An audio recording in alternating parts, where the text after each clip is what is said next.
የቤታችሁን ግቢ በቆርቆሮ ለማሳጠር ብታስቡ እንዲሁም ደግሞ ዙሪያውን 3 ኮርስ በውሃ ልክ አንስታችሁ ከዚያ በኋላ ቋሚዎቹን ብረት አድርጎ ማገሮቹን ብረት አድርጎ ዙሪያውን በቆርቆሮ 200 ካሬ የሆነ ቦታ የግቢ አጥር ለማሳጠር በአሁኑ ሰዓት ምን ያህል ብር ያስፈልገናል? የማቴሪያልስ ዋጋ ስንት ብር ነው? የብረት የሲሚንቶ ጠቅለል ብሎስ 200 ካሬውን ለማሳጠር ስንት ብር ያስፈልገናል?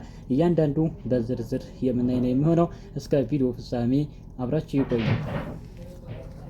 አሰላሙ አለይኩም ወራህመቱላሂ ወበረካቱ። ሰላም እንደት ናችሁ? ውድ የቻናል ቤተሰቦች ሁሉ ሰላም ሁሉ መልካም ከኔ ጋር አልሐምዱሊላህ ሁሉ ሰላም ነው። እናንተም በያላችሁበት ዓለም ዳርቻ ሰላማችሁ ይብዛልኝ። ውድ ተመልካቾች ለዛሬ ያስኩላችሁ ደግሞ የግቢ አጥርን በተመለከተ ነው።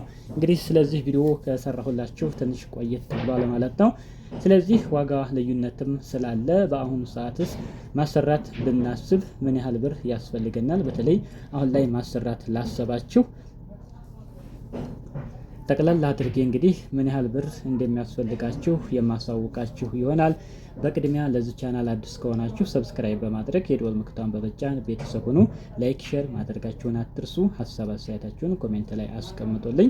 ውድ ተመልካቾች እንግዲህ ለዛሬ የምነግራችሁ 200 ካሬ ላላችሁ ወይም 200 ካሬ ቦታ ለምታጥሩ ነው ይህ መረጃ የሚሆናችሁ። 250 ካሬ እንደዚህ የሚሆን ከሆነ ከዛ በላይ የሚሆን ከሆነ ደግሞ ልዩነት አለው። የዛንም በሌላ ቪዲዮ የማቀርብላችሁ ሆነ ቪዲዮ እንዳይረዝም ማለት ነው። ለማንኛውም እንግዲህ ከሚያስፈልጉን ማቴሪያሎች የመጀመሪያው አሸዋ ነው የሚሆነው ማለት ነው። ስለዚህ ይህ እንግዲህ በዚህ መልኩ ለማሳጠር ቦታው ሌብል ከሆነ ከአንዱ በኩል ላይ በ3 ኮርስ በሌላ በኩል ላይ እንደገና በ2 ኮርስ ማለቅ የሚችል ማለት ነው። ጠቅላላ ሲል በከፍታው ቢያንስ 3 ኮርስ ማጠናቀቅ የሚችል የሆነ ቦታ ላይ በአሁኑ ሰዓት ማሰራት ብናስብ እንግዲህ ከአሸዋ ስንጀምር 1 ሲኖ አሸዋ ያስፈልገናል በትልቁ ማለት ነው። ወይንም ደግሞ በትልቁ መጥቶ ሊተርፍ ስለሚችል በ6 ጎማው ይመጣና በገልባጭ እንደገና የሚጨመር ይሆናል። ወደ ብር ስንቀይረው ግን 35000 ብር ለአሸዋ የሚያስፈልገን ይሆናል ማለት ነው። ሌላው ድንጋይ ነው።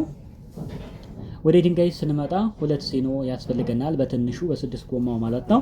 አንድ የግንብ ድንጋይ ይሆናል። ሁለተኛው ሲጫን እንደገና የግንብ ድንጋይም የሆድ ድንጋይ ተቀላቅሎ አብዛኛው የሆድ ድንጋይ ይሆንና ስካሹም ሁሉም ስለሚወጣው ብዙ የሆድ ድንጋይ አይልም። የግንብ ድንጋይ ጨመር አድርጎ 2 ሲኖ ድንጋይ የሚያስፈልገን ይሆናል ማለት ነው።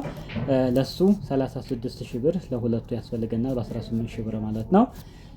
ውድ ተመልካቾች የድንጋይና አሸዋ ዋጋ እንግዲህ እንደየአካባቢያችን ይለያያል። ወንዝ ቀረብ ባለ ቁጥር አሸዋው እየቀነሰ ይመጣል።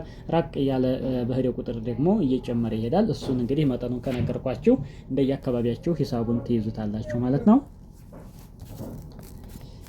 ሌላው ወደ ቋሚ ብረቶች እንሄዳለን። እንግዲህ የቋሚ ብረት ጋር ስንመጣ የአንድ ቋሚ ብረት ቁመት 6 ሜትር ነው ማለት ነው። ቁመቱ 6 ሜትር ነው። ማገሩም 6 ሜትር ነው። ተመሳሳይ ነው ማለት ነው። ስለዚህ ለ10 በ20 ለዙሪያው እንግዲህ በየ2 ሜትሯ አንዳንድ ቋሚ ቢቆም በቂ ነው ማለት ነው። ብዙ ወጪ አይበዛብንም ካላችሁ ወደ ሜትር ከ50 ብታመጡት ጥንካሬው እየጨመረ ይሄዳል ማለት ነው። ያ ማለት ግን በ2 ሜትር ርቀት በመታወት ሆኖ ጥራቱ ያን ያክል ጥንካሬ አይኖረውም ማለት አይደለም። ይበልጥ ከዚህ በላይ እንዲጠነክር ከተፈለገ ሜትር ከ50 ማድረግ ትችላላችሁ። በይህም በቂው ነው። 2 ሜትር ነው አሁን የምትመለከቱት ርቀቱ ማለት ነው። በየ2 ሜትሩ ነው አንድ ቋሚ የተጠቀምነው። ስለዚህ ለማንኛውም የአንድ ቋሚ ዋጋ 6 ሜትር ነው። አንዱን ለስንት ማድረግ ይቻላል ማለት ነው? ለ3 ቋሚ መጠቀም ይቻላል ማለት ነው። አንዱን 2 ሜትር ሲሆን 6 ሜትር አይደለ ለ3 ይሆናል ማለት ነው። ከዚያ ምንድነው የሚሆነው?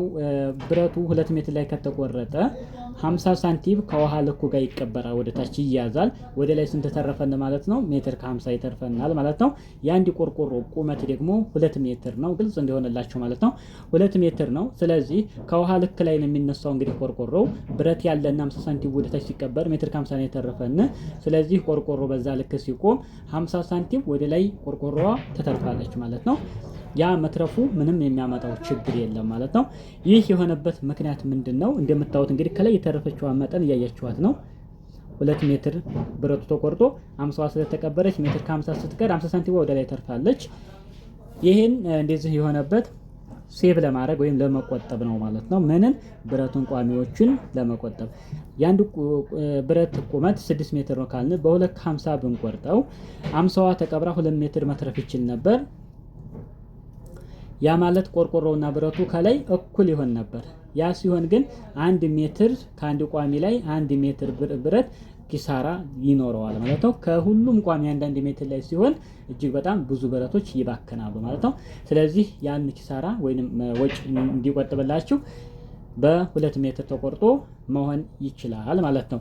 ስለዚህ ስንት ቋሚ ያስፈልገናል? አሁን በተነጋገረው መሰረት 11 ቋሚ ያስፈልገናል ማለት ነው። ስለዚህ 11ዱ ለ3 ስታበዙት ወደ 33 ቋሚ ይመጣልና ማለት ነው። የአንድ ቋሚ ብረት ዋጋ 3300 ብር ገብቷል። አሁን ላይ እጅግ በጣም የጨመረው እንግዲህ ያ ማለት 1000 ብር ጨምሯል ከአንድ ብረት ማለት ነው። 2250 እና 2300 ብር ነበር አንደኛ ደረጃው ማለት ነው። አሁን ላይ 3300 ብር እየተሸጠ ይገኛል። የ11ዱ 36300 ብር ለቋሚ ብቻ የሚያስፈልገን ይሆናል። ሌላው ወደ ማገር ስንመጣ ማገር 30 ማገር ያስፈልገናል። የአንድ ማገር ዋጋ 950 ብር ነው። የ30ው በ950 28500 ብር ለማገሩ የሚያስፈልገን ይሆናል። ሌላው ቆርቆሮ ነው። ቆርቆሮ እንግዲህ 10 በ20 ዙሪያውን ለማጠር እንግዲህ 70 ቆርቆሮ ያስፈልገናል። በሩን ጨምሮ ጊዜያዊ በር የምትጠቀሙ ከሆነ ጊዜያዊ በር ቀጥታ የማትጠቀሙ ከሆነ ደግሞ ምን ታደርጋላችሁ ማለት ነው።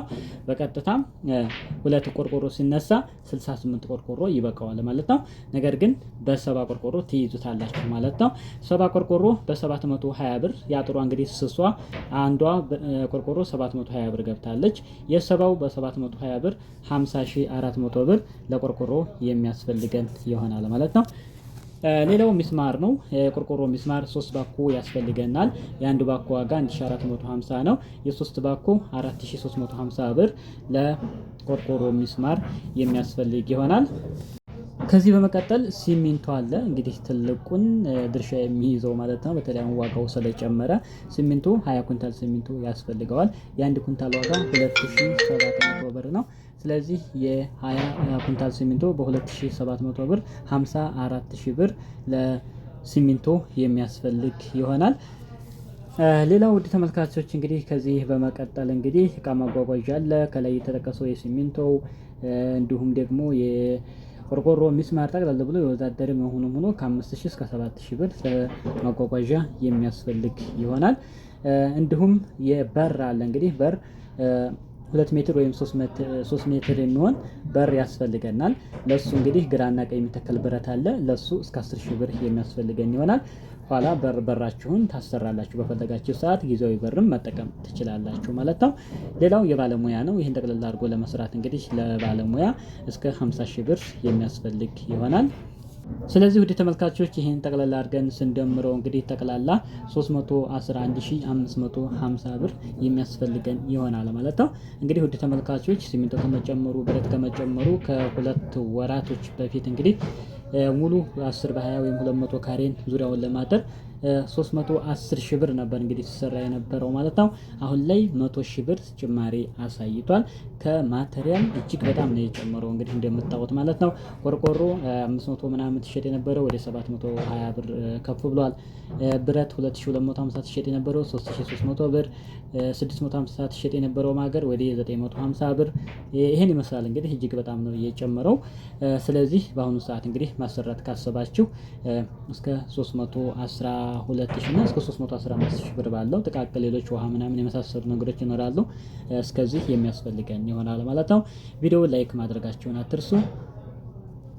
ለዚህ ቻናል አዲስ ከሆናችሁ ሰብስክራይብ በማድረግ የደወል ምልክቱን በመጫን ቤተሰብ ሁኑ። በሌላ ቪዲዮ እስከምንገናኝ በያላችሁበት ሰላማችሁ ይብዛልኝ። ወሰላሙ አለይኩም ወራህመቱላሂ ወበረካቱሁ።